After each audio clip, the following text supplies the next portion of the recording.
سورۃ الاحزاب میں اللہ سبحانہ تعالیٰ فرماتے ہیں ان اللہ و ملائکتہ یصلون علی النبی یا ایھا الذین آمنوا صلوا علیہ وسلموا تسلیما. بے شک اللہ اور اس کے فرشتے نبی پر صلاۃ بھیجتے ہیں، درود بھیجتے ہیں. اے لوگو جو ایمان لائے ہو، آپ پر صلاۃ و سلام بھیجو، خوب سلام بھیجنا. سورۃ الاحزاب کی اس آیت سے ہمیں رسول اللہ صلی اللہ علیہ وسلم کے بلند درجات کے بارے میں پتہ چلتا ہے کہ آپ کا درجہ کتنا بلند ہے، کہ اللہ سبحانہ وتعالی فرشتوں کی مجلس میں، فرشتوں کے سامنے رسول اللہ صلی اللہ علیہ وسلم کی مدح و ثنا بیان کرتے ہیں. یعنی نبی صلی اللہ علیہ وسلم کی تعریف اللہ سبحانہ وتعالی کہاں بیان کرتے ہیں؟ فرشتوں کے سامنے، کہ وہ آپ کے کتنے پسندیدہ بندے ہیں، ان کا مقام کتنا بڑا ہے، ان کا درجہ کتنا بڑا ہے. اور پھر یہ بات بتا کر اس کے بعد ہمیں یہ بتایا گیا کہ فرشتے بھی آپ کی تعریف کرتے ہیں. یعنی آپ صلی اللہ علیہ وسلم کی تعریف اللہ تعالیٰ تو فرماتے ہی، اور آپ سوچئے کہ جس کی تعریف اللہ سبحانہ تعالیٰ فرمائے پھر ان کا مقام کتنا بلند ہوگا. اور پھر اس کے بعد فرشتے آپ کی تعریف کرتے ہیں، اور ملائے اعلیٰ میں جو بلند فرشتوں کی مجلس ہے اس میں آپ کا ذکر بلند ہوتا ہے. یہ کہہ کے ہم سے کہا گیا ہے اے ایمان والو، یعنی جو لوگ محمد صلی اللہ علیہ وسلم پر ایمان رکھتے ہیں انہیں بھی چاہیے کہ وہ کیا کریں؟ محمد صلی اللہ علیہ وسلم پر درود و سلام بھیجیں. اور یہ ہمارے اوپر ایک فریضہ ہے کہ آپ صلی اللہ علیہ وسلم نے ہماری ہدایت کے لیے، ہمارے دین کے لیے کتنی تکلیفیں اٹھائیں، کتنی پریشانیاں دیکھی، ہر چیز آپ نے قربان کر دی، اپنا گھر بار، اپنے اہل و عیال، سب کچھ.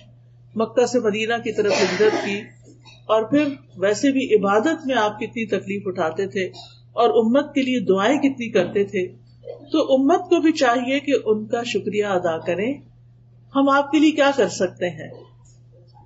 ہم آپ کی نہ تو کوئی خدمت کر سکتے ہیں، نہ آپ کو کچھ تحفہ دے سکتے ہیں، یعنی فزیکلی تو کوئی چیز ہم نہیں کر سکتے، لیکن ہم کیا کر سکتے ہیں کہ آپ کے لیے دعا کر سکتے ہیں.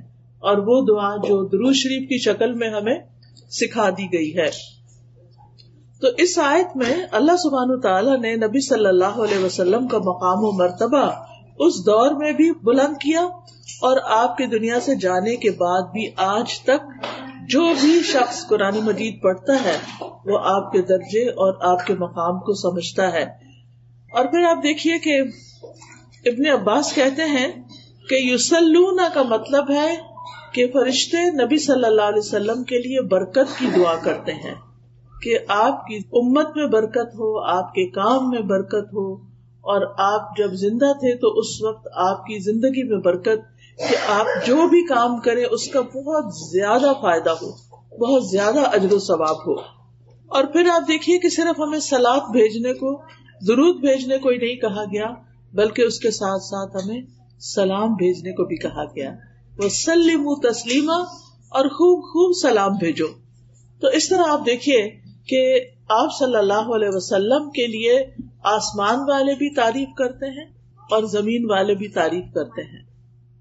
آسمان والے بھی آپ کی سلامتی کی دعائیں کرتے ہیں، اور پھر زمین والے یعنی ہم لوگ بھی جب آپ پر درود و سلام بھیجتے ہیں تو آپ کی سلامتی اور آپ کے لیے برکت کی دعا کرتے ہیں. نبی صلی اللہ علیہ وسلم پر درود بھیجنا اللہ سبحانہ تعالیٰ کے حکم، اللہ تعالیٰ کے فرمان کی تعمیل کرنا ہے. یعنی اللہ تعالیٰ نے ہمیں جو حکم دیا ہے اس کو ماننا ہے. اس طرح اس کا ایک فائدہ یہ بھی ہوتا ہے کہ ہم اللہ تعالیٰ کا حکم مان کر بھی ثواب کماتے ہیں. درود پڑھ کر تو ثواب کماتے ہی ہیں، لیکن اللہ سبحانہ تعالیٰ کی بات بھی مانتے ہیں. پھر یہاں یا ایھا الذین آمنوا کہا گیا، یعنی یہ ایمان والوں کی ایک امتیازی شان ہے. یعنی ایمان والوں کے کرنے کے جو کام ہیں ان میں سے ایک اہم کام ہے. اور اس طرح ہم آپ صلی اللہ علیہ وسلم کو ایک آنر بھی دیتے ہیں، ان کی عزت کرتے ہیں.